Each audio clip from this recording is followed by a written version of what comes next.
ភៈមេសតោវរៈមង្គលាជាយេតរេជាឯកមង្គលសួស្តីផាត់នៅក្នុងបរោកាសនាថ្ងៃប្រហោះ5កើតខណោតខែមករាឆ្នាំរោងឆោស័កពុទ្ធសករាជ2568ត្រូវថ្ងៃទី5ខែធ្នូឆ្នាំ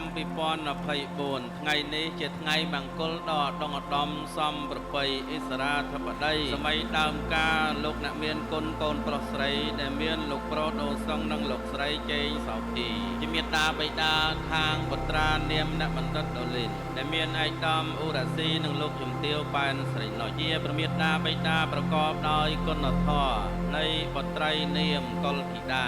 កញ្ញាប៉ែនស្រីណិចលោកទាំង4ប្រានបានឯកភាពរៀបចំមង្គលអាពាហ៍ពិពាហ៍ជូនដល់កូនប្រុសស្រីទាំងពីរនេះ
ជាប់นิ่งใส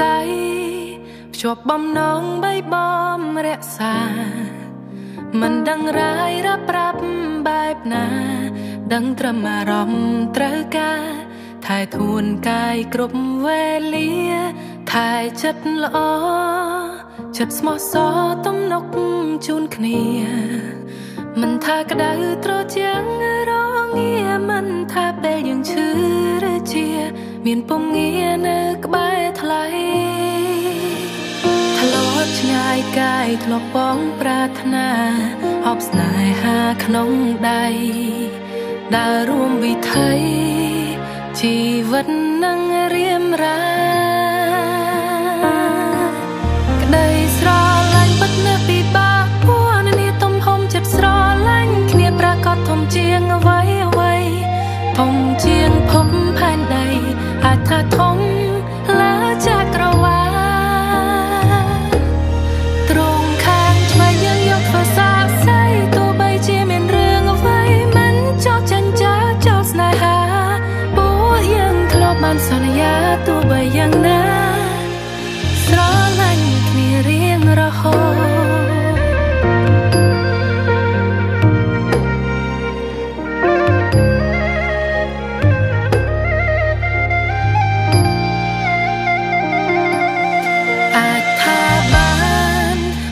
សំណាងទៅបានជួបគ្នា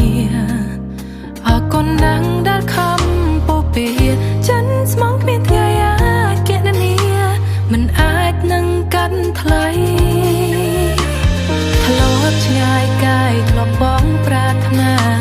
អបស្នេហាក្នុងដៃដើររួមវិថីជីវិតនឹងរៀមរា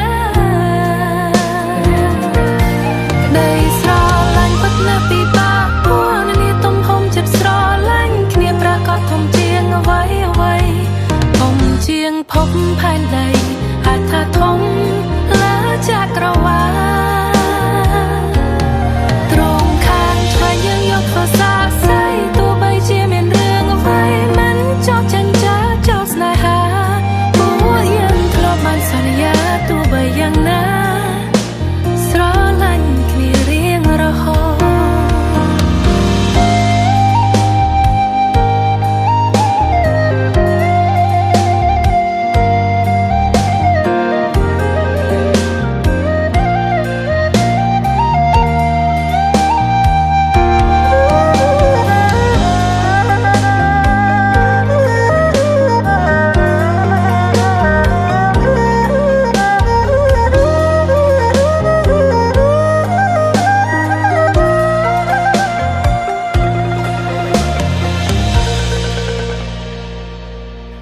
ដីស្រឡាញ់ពិតណាស់ពិបាកពួរនានាទំហំចិត្តស្រឡាញ់គ្នាប្រាកដធំជាងអ្វីអ្វីធំជាងភពផែនដីអាចថាធំលើចក្រវាលត្រង់ខាងឆ្វេងយើងយកធ្វើសាស្អីទោះបីជាមានរឿងអ្វីមិនចោលចិញ្ចាចោលស្នេហាពួកយើងធ្លាប់បានសន្យាទោះបីយ៉ាងណាស្រឡាញ់គ្នារៀងរហូត